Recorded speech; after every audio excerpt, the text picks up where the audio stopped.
obviously quarantine. Yeah. It was during quarantine, and I don't know about y'all, but it was rough. We had the backyard was balance beams and 2 little pools put together, like, makeshift little pools. It was a redneck TVs kids on playground in every room. Like, what snacks do you want? We had popsicles after every meal. It was like boundaries went out the window. But for us, we're sober, so that's all that really matters. Like, we might be falling back on our good eating habits and our boundaries and things, but we're safe, we're sober, and that's all that matters. So we're having dessert at every meal. And one day my son, I had a 2 and a 4-year-old, we had a 2 and a 4-year-old at the time. And, my son and I had a huge communication issue, and we were just going blow to blow. He's trying to do something that's going to kill himself. Like, no, you cannot put your finger in that light socket, whatever it is. Right. Like, I had every right to be like, "Rawr, no, you cannot."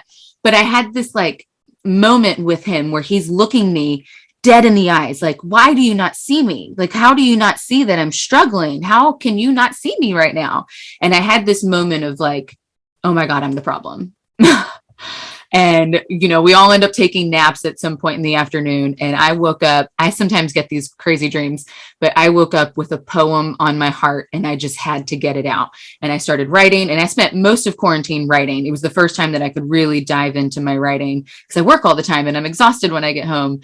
And I start writing and writing and writing. And it started out as this long, lengthy poem that I'm more than happy to share with anyone for free, just post it somewhere.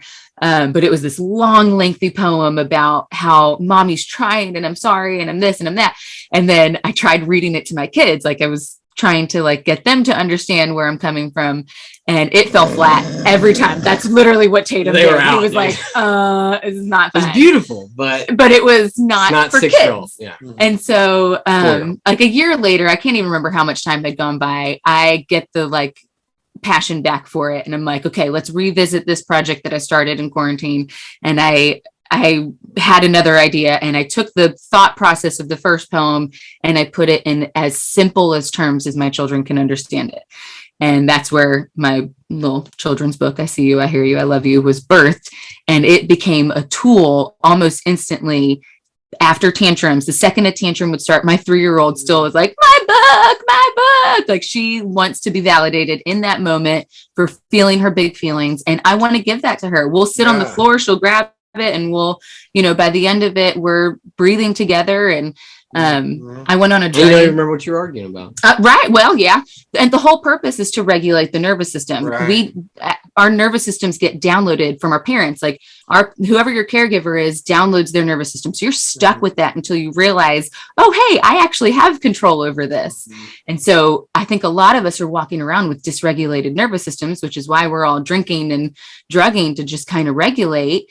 And then I had this thought, because between kids, Tatum, we did not gentle parenting. We did cry it out. And if I ever get a time machine, I will go back to the day he was born, and I will never, ever let that child cry without me holding him. I cannot believe I did that to him. I was taking the advice of people that it worked for. Of course it worked. They don't trust you anymore. It was not it's not my choice now. I would never parent like that again. No judgment to anyone that does. To each their own. It just didn't work. It didn't work for him either. Yeah. So between kids, I discovered hot yoga, which is so wonderful for the addict in general, because it gives you that dose of dopamine that your nervous system is and your brain is looking for. Regular yoga is not enough. You got to come close to death in hot yoga. And I found over the years that I accidentally regulated with my daughter, because I had tapped into my breath so consistently that I take one deep breath and she's going, It's incredible to see. Yeah. So, basically the end of the hardcover book, I had an epiphany in yoga one day, because Amazon can only print, for a hardcover, it had to have like 64 pages or whatever. And so I'm like, oh man, my book dreams are dashed. The paper book was fine. It's just kind of dinky. I wasn't like super impressed with it.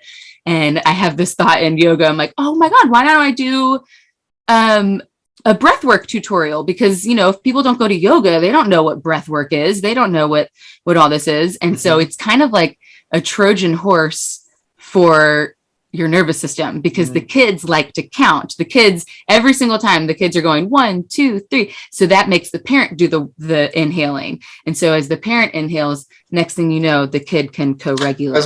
And we spoke of line, like makes you go full circle at the end. Like it's so regulatory. I guess, obviously there's science, makes sense. But like by the end of it, I feel like we're both. Yes. Yeah, you're kind of both just sitting it totally with each makes other sense. like, well, Sorry. now do we do? I lied to you already. I was like, I get your book now. Now I get your book. This is Now my you third time thinking I get your book. Now I really get it. Now I really get it. Now I really get it. Yes, the whole point is to regulate our nervous systems so that we don't bleed on people we love. Well, God, and I'm so glad we took the time, and I was able to hear you explain in that way too, because and most people know, but for those who don't know, my son's autistic, so he's very pattern seeking. It's all about the alphabet. It's all about numbers. So as you just explained that too, and you guys find that rhythm, it's interesting because he definitely finds my rhythm. So as I calm myself, or we get into the routine, if I see you, I hear you, I love you, right? Mm-hmm. By the end of it, we're both so chill, and it's the breathing work, of course. Yeah! It's working. Man, yeah. But for someone like him who's seeking that, like, it makes total sense. But it's so great that neurotypical anybody can benefit from, like, absolutely learning these tools. Yeah, it is a Trojan horse. What a cool way of explaining that. I really like that. I love it. And I mean, repetition rewires the brain. That's the only way to do it. Is you just have to repeat, which is why going to the gym instead of, going to the bar works, because you're, repeating a different pattern. Yeah, I will say one of my shining moments as a parent is seeing my 6-year-old, when he gets frustrated, he'll take a big deep breath, and I'm like, oh my God, we did that, man. Like, we helped facilitate that. We didn't do that, but we did. We did do that. We actually, it was harder with him because we had to undo what we already did. We didn't mean to cause trauma. We were just following the book. Don't be hard on yourself. That's his life, and he's way ahead of the game. Could you imagine if we had that tool at 22 in college? If we could walk into a room and go, I walk in and passing out. Feeling everyone else's dysregulated nervous system, so you're just like, oh my God, numb. You guys are doing a great job. So impressive. Thanks.